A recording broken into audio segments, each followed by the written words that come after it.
আগে আপনারা দেখেছিলেন যে বৃষ্টিতে প্রকৃতিটা আসলে ভেজা ভেজা হয়ে গেছিল, মানে নতুন একটা রূপ ধারণ করছিল ওই সময়।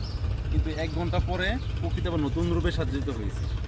এই যে আপনারা দেখেন যে মাঠ গাছ পথপ্রান্তর সব যেন একবারে সোনালি হয়ে গেছে।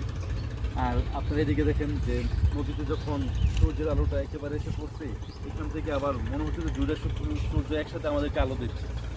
আর পরন্ত বিকালে এই শীতল ছায়া রাস্তায় আসতে আসলে আপনার মনটাই আসলে জুড়িয়ে যাবে। আপনারা দেখেন যে এখান থেকে এই যে আকাশের ভিউটা, এই যে প্রকৃতি, এই যে দূরের যে মাঠ আছে, এই মাঠে দেখেন প্রচুর পরিমাণ গবাদি পশু আছে।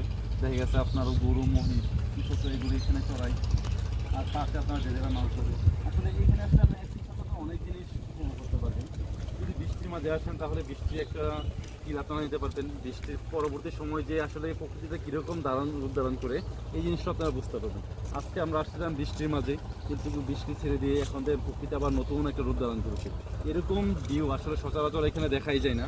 যখন বৃষ্টির পরে আপনার এরকম সূর্য উঠে, তখন দেখা যায় এই প্রকৃতির এরকম সৌন্দর্য আমাদের কাছে ধরা দেয়। অনেক সময় আপনারা বৃষ্টির পরে দেখে আকাশ মেঘাচ্ছন্ন থাকে, তখন আসলে ওই মেঘাচ্ছন্নর যে একটা ফিল এটা আসে। তো একই দিনে আসলে দুইটা ভিউ যখন পান, তখন আপনারা দেখাতে আসলে প্রকৃতিটা অনেক সুন্দর দেখা দেয়। কিন্তু আপনারা ওই সময় এখানে আসবেন, দেখবেন আপনারা আবহাওয়াটা চেক করে আসবেন। যে সময় দেখবেন যে হঠাৎ বৃষ্টি আসবে, আবার বৃষ্টি আসবে না, আপনারা আবহাওয়ার যে অ্যাপ আছে এটা কিন্তু দেখতে পারবেন। এই অ্যাপটা চেক করে আসলে আপনারা এক হিসাবে দুইটা ফিল আপনারা নিতে পারবেন।